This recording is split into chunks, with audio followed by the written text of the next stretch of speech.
दासिमबो आंनि चेनेलखौ subscribe खालामाखैबा subscribe खालाम। बेजों लोगोसे घन्टिनि सावगारिखौ थुनानै हो, मानोना आं लेटेस्ट भिडिअ आपल'ड खालामनायखौ नोंथांनिसिम सिगांसिन सौहैयो।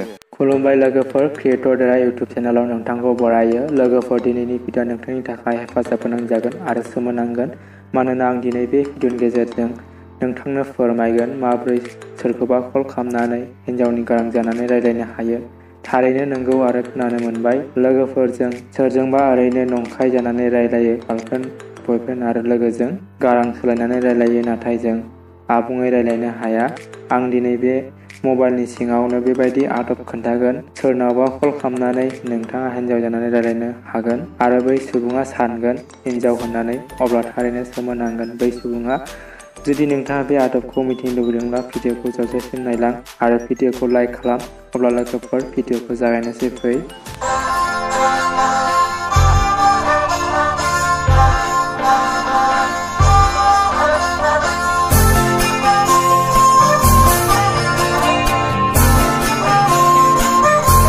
बे खामानिनि थाखाय गिबियावनो नोंथाङा मोनसे एप्सनि हेफाजाब लानांगोन। अब्ला मबाइलनि प्ले स्ट'रखौ अपेन खालामदो आरो सार्च खालामदो मेजिक गार्ल। जाय एप्सनि लिंकखौ भिडिअनि डिसक्रिप्शनाव मोनगोन। बे एप्सनि हेफाजाबजों नोंथाङा जायखिजाया सुबुंनाव कल खालामनानै हिन्जावनि जानानै रायलायनो हागोन।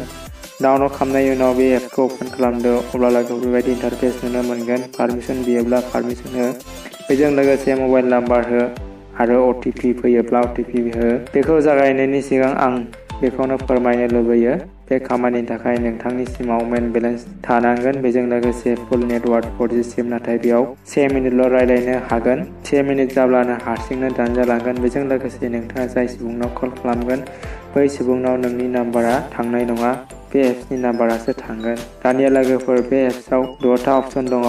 माबायदि जानानै रायलायनो गोसो बायदि हायो, सानिनि गाराङाव ना किड्सनि गाराङाव ना मेलनि गाराङाव। जुदि नोंथाङा हिन्जावनि रायलायनोब्ला सानियाव थुनानै हो। बेजों लोगोसे बेकग्राउन्डआव साउन्ड लागायनो हायो। गोसो बायदि सेलेक्ट खालामनानै ट्राफिकआव गैयाब्लाबो ट्राफिकनि साउन्ड होनो हायो। बेबायदिनो बे एप्सनि सिङाव माखासे फिचार्स मोनगोन। अब्ला माबोरै हिन्जावनि गारां रायलायनो बेखौ खोन्थानोसै। सिगां गाव गावनि नाम्बारजों रेजिस्ट्रेसन खालामना लाखानांगौ। बिनि उनाव सानियाव थुनानै हो आरो कलनि सावगारियाव थुना होबावदो। कलआव थुनायनि उनाव बेबायदि नुनो मोनगोन। बेयाव नोंथाङा जायनाव कल खालामगोन सार्च खालामनानै कल खालामनो हागोन। कल खालामब्ला 5-10 सेकेन्ड प्रसेसिं जागोन।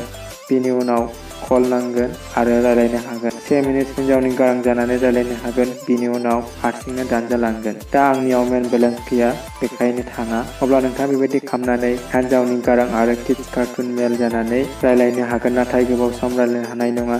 सिम कार्डनि मेन बेलेन्सआ दानजाबाय थागोन रायलायबानो। अब्ला बेनो बेनि आदब। जुदि मोजां मोनदोंब्ला लाइक खालाम, गासैबो लोगोफोरनो थारैनो शेयार खालाम। दासिमबो आंनि चेनेलखौ साबस्क्राइब खालामाखैबा साबस्क्राइब खालाम। बेजों लोगोसे घन्टिनि सावगारिखौ थुनानै हो, मानोना आं लेटेस्ट भिडिअ आपल'ड खालामनायखौ नोंथांनिसिम सिगांसिन सौहैयो। उननि भिडिअ लोगो मोननायसिम बाय बाय। जै बर' हारिनि जै, बर' राव गेवलांथों।